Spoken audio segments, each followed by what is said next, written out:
और इस वक्त हमारे साथ भोजपुरी सुपरस्टार खुद खेसारी लाल यादव फोन लाइन पर जुड़ चुके हैं। खेसारी जी, आपने क्या कुछ मदद मांगी है मुख्यमंत्री नीतीश कुमार और तमाम मंत्रीगण से? तो मैंने यही मदद मांगी है कि देखिए, पर्सनल चीजें पे अगर मुझे कोई कुछ बोलता है तो मुझे प्रभाव नहीं पड़ता है, क्योंकि मैं बहुत 24 घंटा काम करता हूँ। मैं सोचता हूँ कि चलो ठीक है, कोई बात नहीं, मेरे को बोल रहा है ठीक है, क्योंकि अब बात मेरे घर परिवार तक, मेरी बेटी के ऊपर, मेरे वाइफ के ऊपर, मेरे माँ के ऊपर, अब सोशल साइड से कोई गाली दे, और एक दिन की ये बात नहीं है। मुझे लगता है कि मैं 1.5 साल से कहीं ना कहीं परेशान हूँ कुछ लोगों से, लेकिन अब हद हो गया है कि अब कोई मेरे परिवार को रेप करने की धमकी दे, तो मेरे कहने का मतलब कि मुझे ही नहीं, अगर ये इस पे स्टॉप नहीं लगा और इन लोगों को सजा नहीं मिली, तो मुझे लगता है कि बिहार के हर उस नागरिक को ये लोग गाली देते रहेंगे, हर उस सम्मानित व्यक्ति को गाली देते रहेंगे। और मुझे कानून पे भरोसा है, लेकिन अगर कानून कुछ नहीं करता है तो मुझे अपने ऑडियंस पे भरोसा है, मुझे अपने जनता पे भरोसा है, आप जैसे पत्रकारों पे भरोसा है, जो समाज के आईना है। तो मुझे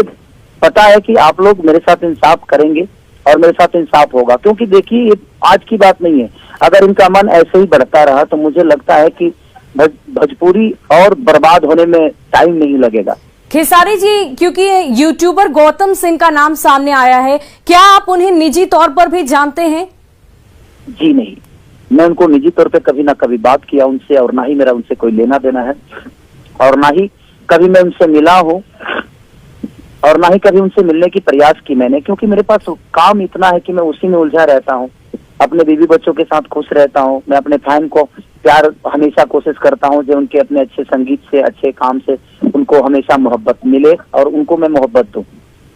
खेसारी जी, अभी अभी आपने मदद मांगी है मुख्यमंत्री जी से, लेकिन हाल फिलहाल में ऐसी कौन सी बात इतनी ज्यादा बढ़ गई कि अब ये सीमा से बाहर की बात हो गई और आपको मुख्यमंत्री से तलब करनी पड़ी?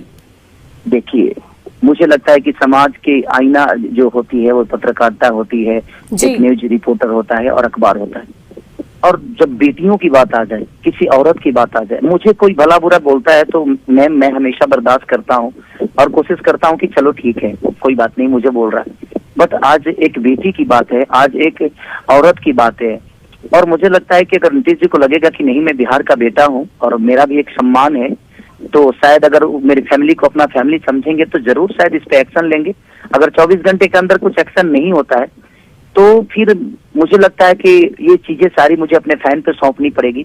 और नहीं तो फिर मुझे दूसरा रास्ता यही अपनाना पड़ेगा कि मैं अब धरना पे बैठूंगा, क्योंकि अब इज्जत से बढ़कर कुछ तो है नहीं। जी, मुझे यही लगता है कि मुझे विरोध करने के लिए अब रोड पे उतरना पड़ेगा, तभी ये चीज खत्म हो पाएगी। क्योंकि वो सिर्फ एक को नहीं, मुझे लगता है कि भोजपुरी का हर उस कलाकारों को ऐसे ही टारगेट करके उनकी माँ बहनों की गालियां, किसी लड़की को बेइज्जत कर देना, उनके घर तक पहुंच जाना, और सोशल साइड पे बताइए पूरी दुनिया अगर ये सुनती होगी तो भोजपुरी के बारे में उनका क्या ओपिनियन होता होगा